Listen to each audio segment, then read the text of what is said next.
What up? It's your boy CB Plays. I am here with another video, and hopefully I'm closer to the mic this time than I was last time, and my energy levels are up. It's 7 o'clock before NXT, 7:34 actually, so I'm recording this before NXT. So let's get into it. Let's comment down below who books NXT better, me or Triple H. I think I do a decent job. I don't know if it's the best in the world, but hey, I'm trying. So tell me what you think down below, and let's get into the the shizzle. So we kick off the show with William Regal announcing tonight's card. Regal says it's exciting times here in WWE, and tonight will be no different. It will be Keith Lee having an NXT television open challenge. Trey Miguel will also have an open challenge for the North American title. So we'll have two title matches here tonight. Ilya Dragunov and Marcel Bartel take on Tyler Bate and Brody King. Zach Gibson will be in action. The Beautiful People will be in action, and we have a big-time main event, Tenille Dashwood versus Alyssa Flash. So, yeah, really good card. Angle was good, but, man, I was hoping for better. I was hoping for A, but 78 is still a good way to kick off the show. So Adam Cole interrupts William Regal, and Adam tells Regal that's all fine. It's fine and all, but he has something to say. Adam tells AJ he thinks he's so smart, attacking him so he has no choice but to retaliate. You know what, AJ? I am. I already acknowledge you that you're one of the greatest of all time. Top 10 easily in some people's books. You've paved the way for guys like me to be in this industry. There is no Adam Cole without Alan Jones. AJ, let's be honest, you're in the twilight. You're not the same AJ who is ready to fly. You're hanging on the glory days. And I'll be the one to let you realize that. AJ Styles, you got your match. You wanted the best, and you got him. AJ Styles is backstage listening to this. He's grinning from ear to ear that he just got the match he wanted. A few seconds pass, and Adam Cole walks up the rampway, and AJ Styles walks out the locker room, and he sees Adam Cole standing there outside the locker room, and Adam tells AJ, "See you at the Bash." So big time addition to NXT Bash at the Beach. That card is getting better. I had to rework some things at the last minute. I think it'll be for the betterment of the card, and I'll tell you why. Not in this episode, but in later episodes. But that card is still looking good. Adam Cole, AJ Styles looks good on any card. Could be a main event, but it's going to be a semi, so that tells you how good that show should be. 73, in a decent match, Keith Lee defeated Casey Navarro in 12-16 by pinfall at the Power Slam. Keith Lee makes defense number 12. Let me repeat again, 12 of the NXT Television Championship. These matches have been getting better in quality. We've been getting green ratings consistently because I think as time has gone on, more people have gotten over, or we just had better quality opponents than we did the first time the Open Challenge came up. But now we got people like Adam Page, who made a little surprise. You got people like Mark Andrews. So I just tell you that the level of competition is going up. I'm blanking on who else answered the Open Challenge. Pete Dunne. So yeah, Alex Shelley. So Keith Lee, 79. Casey Navarro, who's in NGW, 52. 87. That's the rating I was hoping for from the AJ and Adam Cole segment. So Santos comes out with Legado del Fantasma. Keith Lee cuts off Santos and says he's tired of Santos following him wherever he goes. He knows what Santos wants, and he should be a man and ask. Santos tells Keith Lee he doesn't ask for anything. He takes it. And he'll take that television championship right off the shoulders of Keith Lee. And Lee says, let's do it next week. And Santos says, why next week? I'm a champion of champions. I fight on pay-per-view. A pay-per-view is coming up in a month's time. Keith Lee versus Santos Escobar at Bash at the Beach. And Keith Lee tells Santos he's on. But it'll be the same result like it was against him and Adam Cole. Escobar looking at the lights. So Keith Lee kind of digging at Santos Escobar, saying, if you couldn't beat Adam Cole, what makes you think you could beat me? So we'll see, but Santos Escobar has some pretty big shoes to fill if he wants to beat Keith Lee. But I told you this card is shaping him to be really magnificent. Or as they say in Mexico, magnifico. 53, an abysmal match. Well, that's actually pretty good, though. Piper Niven defeated Santana Garrett in 17-10 by pinfall the Michinoku Driver. Santana Garrett, 45. I like those ratings continue to getting better. I actually got a storyline and plan for Santana Garrett. So, kind of spoiled it a little bit. But Piper Niven 54, and this was a NXT Golden Ticket qualifier. So Piper Niven is the first woman from Inferno to be added into the match. 77. So Rosemary comes out with Alyssa Flash. Flash comes out with a bloody and beaten down. So Rosemary comes out with Alyssa Flash, and Flash comes out with a bloody and beaten down Jessica Havoc. Rosemary says Tenille intrigues her and wants to know what makes her tick. And Rosemary says, we want to see if you have any friends in this locker room you care about, because you're not very well liked in these parts. And Tenille comes out and says she doesn't want any part of Rosemary or her demonic nonsense. Joshua says she's here to win and win championships. Joshua says Jessica's a good person, but they're not friends. They were once-time business partners and no longer. Tenille says she would beat Alyssa Flash here tonight, and then Rosemary for sticking their nose in her business. So, Jessica Havoc got beaten up twice in a row. And Tenille seems like, I'm going to say she doesn't care, but she says, hey, Jessica, she was a person I hired to do some dirty work for me back a few months ago, but that doesn't mean we're friends. And it looks like Tenille only cares about beating Rosemary and Alyssa Flash for getting her business, more so than them attacking Jessica Havoc. 77, 51, still good. Zach Gibson defeated Rinku in 6:29 by pinfall with the punt kick. He's trying to take out Rinku. Zach Gibson 52, Rinku 26. Rinku is in developmental, but I had to give Zach Gibson a win. James Drake is still hurt with the rib contusion. I don't think it happened on my show. I don't remember, but yeah, I was going to have a match, a tag team match, just to give GIV a win, but I said I don't want the ratings to suffer because James has an injury, so I said let me just give Zach a one-on-one match. 78. So Gibson says they should be wearing tag team gold. They're the best team on Inferno, and yet people from outside the company are getting title shots, aka the Young Bucks. That just doesn't sit right with them. And Jake says a new flavor of the month in the Rising Sun got a little taste of what a pissed off GYV looks like. And Drake says Rising Sun is a joke, and they'll be broken up in 6 months' time. They're nothing but a temporary team, and they can't have temporary in their division. Kushida runs down and tackles Gibson. Kushida locks Gibson in the hoverboard lock, but Drake grabs Gibson as both men retreat up the rampway. 65. Alex Shelley defeated Warhorse in 8:41 by pinfall of the WA4. Okay, I never heard of that move. Alex Shelley 71, Warhorse 45. 74, a really good rating. So Alex Shelley says he wants and needs to show that he isn't just a tag team guy here in NXT. He has to show more. He has more left in the tank, and he has more. I wrote this last night. He has more in the tank. Well, I actually wrote it yesterday. He has more in the tank, and he wants to show that he's one of the best wrestlers in the roster. The lights go out. Hiromu Takahashi's theme hits. Hiromu comes down the ring and gets in the face of Alex Shelley, and Hiromu places Daryl on Alex's shoulders and smile. So, could we be possibly getting Hiromu Takahashi versus Alex Shelley? I do not know, but that's interesting. Alex Shelley said he wants to prove to everyone that he's the best, and Hiromu comes up to him saying, hey, I think I'm one of the best on the roster, even though I just came here in NXT. How about let's have a match? Possibly. 56. So after the commercial break, Dijak comes down from the ring and tosses Warhorse into the steel steps. Dijak is pissed that he lost to Hiromu last week. He locks Warhorse in the ankle lock, and Dijak has to be taken off by road agents and referees.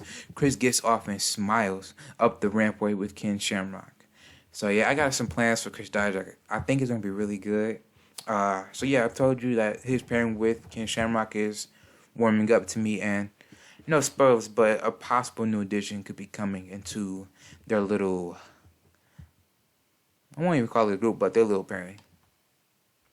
45. In an abysmal match, Paris Marie and Tay Conti defeated Death, Yama-san, and Sadie Gibbs in 9:40 when Paris Marie pinned Sadie Gibbs with the magic carpet ride. Yeah, not the best from Paris Marie and Tay Conti. Tay Conti, 33. Paris Marie, 29. Death Yama-san, 56. And Sadie Gibbs, 55. This is the biggest match for them in regards to popularity, because Death Yama-san and Sadie Gibbs have like 50 plus, and both women are below 30. So I did this just to see what their popularity will look like after they beat people that are really popular than them. And They really didn't gain much from beating Lita. I think the only one I really gained was Chelsea Green. She gained like 3 popularity points by beating Lita. But yes, good match. Well, not good match, but good win for the beautiful people. Good rating as well. So Chelsea grabs the mic. She says that they're the most destructive force in the women's division. They've done what they wanted to do. They've done what they want and to who they want. And Chelsea says they told everyone that they were going to take out Lita. And they did just that. Also, Renee's no longer a threat because poor baby hurt her wrist backstage. And that's not, well, that's kind of an issue, but Renee did actually hurt her wrist. And she's out for a month. So I can't even put her. I could put her in angles, but last week was a way to kind of write her off for right now. But she will have a prominent role in this story still. And Beth gets up from commentary and says enough. This has to stop. She can't sit by and watch green and beautiful people ruin a great women's division with their antics. Tay tells Beth to go back to commentary or you're going to be retired at home and not at a booth. And Madison gets in between the beautiful people and Beth. And Madison tells everyone to calm down. Let's get past this. And Beth asks Madison, is she okay with this? Okay with them disrespecting legends in this business? Beth says, how long before she will betray you? Because she's just using you. That's what Beth has told Madison in regards to Chelsea. That Chelsea's just using Madison until she can't use her no more. She's only using her for the notoriety. Only to further her gains. And Chelsea slaps Beth Phoenix. And Madison pushes Green out the way and says, hey, what are you doing? I'm trying to calm it down. And you're over here trying to pour oil onto the fire. Green and the beautiful people leave. But Chelsea tells Madison she better find her allegiance real soon. So very interesting. This has gotten combustible real quick. It seems like Madison, even though she was okay with being in the beautiful people at first, but once they start disrespecting legends like Lita and Beth Phoenix, it looks like Madison might be having second thoughts. 85, really good. So Rhea really comes down from the ring with her shades on and street clothes. The fans boo her, but Rhea doesn't care. She just gets in the ring and snatches the mic from the timekeeper's area. And Rhea says, you fans don't get to boo me. I'm going to be the face that you get used to while holding that NXT women's title. And I'll be champ forever until I decide to retire. And Rhea signs the contract. It says sings. It's supposed to be signs the contract and leave. Maya with Tiny makes her entrance, and Maya bumps Rhea, she doesn't have time for Maya. She just walks up the rampway. But Maya bumps her in the shoulder and gets in the ring. And Maya says Rhea thinks she's better than what she really is. Maya says no matter how many tattoos Rhea gets or how much heavy metal she listens to, she'll always be the girl who failed at carrying the women's division a couple years ago. Kind of throwing shots at Rhea Ripley. I mean, she said she was going to carry the division, and she only held the title for what? 4 months? So, Maya says that the reason why she's here in NXT is to carry the division to heights that Rhea Ripley couldn't do. 59, Lio Rush defeated EJ and Duca in 6:35 by pinfall the Dragon's Call. Lio Rush 59, EJ and Duca 50. 55K, pretty good. So Malcolm Bivens says Bivens Enterprises is booming. It's becoming the most hottest brand in all of sports entertainment. We are rising above wannabe NWO knockoffs. We're above a club named after a man who can't satisfy his own ego. We're the best brand in all of wrestling. And Malcolm shows this by flexing with showing his stacks of cash, but Mark Andrews and Morgan Webster appear to Malcolm in his office, and Mark says Malcolm is irrelevant, and so is his brand. Morgan says Bivens groups is cowards for attacking people after their match, and not facing them like real men face to face. And Mark grabs the cash and smacks it at Bivens, telling him that they want Everrise next week. So it looks like Mark Andrews and Morgan Webster are not happy with Bivens Enterprises and wants to teach them a lesson next week. 78. So Yuri Katsumatsu is walking backstage to find Ace and Jake. Yuri's dressed in street clothes and has tape around his wrist. He's on a mission to get Ace Austin and Jake something. Yuri is scanning the hallways up and down, but he's attacked from behind by Ace Austin. Ace slams Yuri into the vending machine, and then Ace throws Yuri into the catering table, and Ace puts an ace of spades on the laid out Yuri Katsumatsu. So Ace kind of pulling out his calling card, putting the Ace of Spades on the laid out Yuri Katsumatsu. And it looks like this feud is continued to getting hotter and hotter every week. 71. In a decent match, Trey Miguel defeated Chris Sabin 14:55 by pinfall to Yoshi Tonic. Trey Miguel makes defense number 2 of the NXT North American title. 71. Really good. Trey Miguel 74. Chris Sabin 63. 82. So Trey Miguel shakes Chris Sabin's hand as they have a great match. Trey Miguel says he knows that Dragon Lee wants his title. All Dragon has to do is accept his offer for a match next week. Trey Miguel and Dragon Lee for the North American title. Dragon Lee comes on and Lee tells Trey that it's on. And Dragon says he will win and become the first ever Mexican North American champion. Whoa. Oh, I think is Damian Priest. Oh, I might have a typo right there. I forgot about Damian Priest being North American champion. Is Damian Priest Puerto Rican? Oh, my bad. I'm so sorry if that is wrong. Typo on my mistake. But Dragon Lee says he wants to make history though. 63. Okay, this match. Oh man, that sucks so much.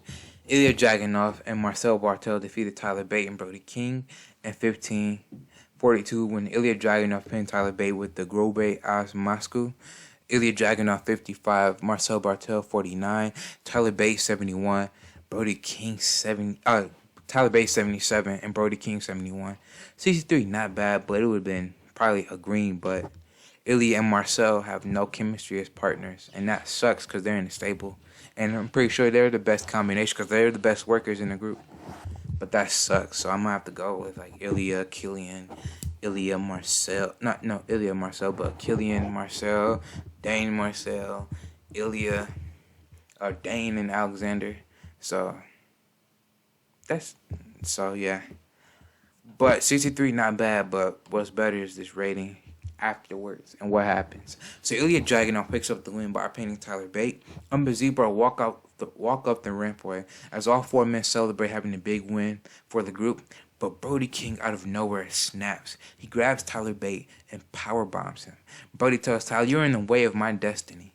Man, what's with the spelling errors? But Brody King grabs Tyler and then chucks him into the crowd with a power bomb on fans standing nearby. The crowd boo Brody King. So Brody King turns heel tonight. And yeah, the Rockstar gimmick, even though I was pushing Brody King, he wasn't losing. I could still incorporate that into his character, but that kind of just felt one note to me. I think what I have planned, him turning heel, I think that's the best course of action. And I have a good idea for what I want to do with Brody King. And you'll see that probably next week.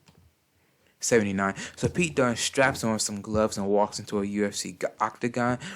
Robbie Brooks sides in Pete's corner, and Pete Dunne is training with fellow Englishman Doug Williams. Pete Dunne tries new submission moves and modifying his old ones. Pete tackles Doug and works on his grappling. Pete Dunne takes his gloves off and says, "Next week, Khabib, be there, because I will be." And Pete Dunne throws his gloves into the camera. So Pete Dunne is just training seriously. He walks into the octagon, which is where Khabib became a legend. And he's working on not only his wrestling, but his mat game, his submission game. And that's what you need to do in order to beat Khabib. 79, great match. And the bout that has superb wrestling, great heat. Tennille Dashwood defeated Alyssa Flash in 1805 by pinfall with the rolling elbow. During the match, we also had Tegan Knox run in and attack Alyssa Flash. Tennille Dashwood, I think that's her best rating yet, 88. Same thing with Alyssa Flash, 82. And they have great chemistry as partners. Hallelujah. I think that is amazing. I'm so glad that's the main event. And 79, you won't hear me complain about that at all. 83, so Tegan jumps on Alyssa Flash, punching her with lefts and rights. Tegan then boots Alyssa in the face, sending her into the barricade. But Kylie Ray, with straight black hair and no smile, punches Tegan Knox and throws her head first into the steel post. And the crowd is chanting, "Holy yes," because Tegan could be concussed or worse. And Tennille sees this and turns around into a red wedding from Rosemary. Tennille's getting better at her gimmick though, and her performance was good. 92. So Black Lotus and Durgan Barada make their way into the chaos as if the show didn't get any more chaotic. Durgan Barada stared down with Rosemary. You know, a little bit interesting right there, but for a bit. They stare down for a bit, but she leaves. Lotus says they're here today to give the final rites to Io Shirai, a woman who was great, but she was slaved by women who were hungrier and more aggressive than she ever was. Lotus gets a picture of Io out of her pocket and burns it with a lighter. Lights go out, and they come back on. Io is right behind Durgan Barado, and she wears a similar get-up to her time in the Black Lotus Triad. Io unloads with kendo-stick shots to Tommy, Jungle, and Kamiko. Io's unhinged at this point as she wants revenge. Lotus ducks out the ring before she can get hit, but the show closes with Io wielding the kendo stick in her hands, standing tall. So tell me what you thought down below. This show is 82. Yep, really good. So tell me what you thought down below. One of my better shows. So I'll see you when I see you. And tell me about the mic quality. Hopefully it's getting better. Hopefully it's not too loud since I'm right near the mic. But tell me what you thought down below. And this is just getting started for Bash at the Beach. When I tell you I got some stuff planned, I got some stuff planned. So I'll see you when I see you. Peace.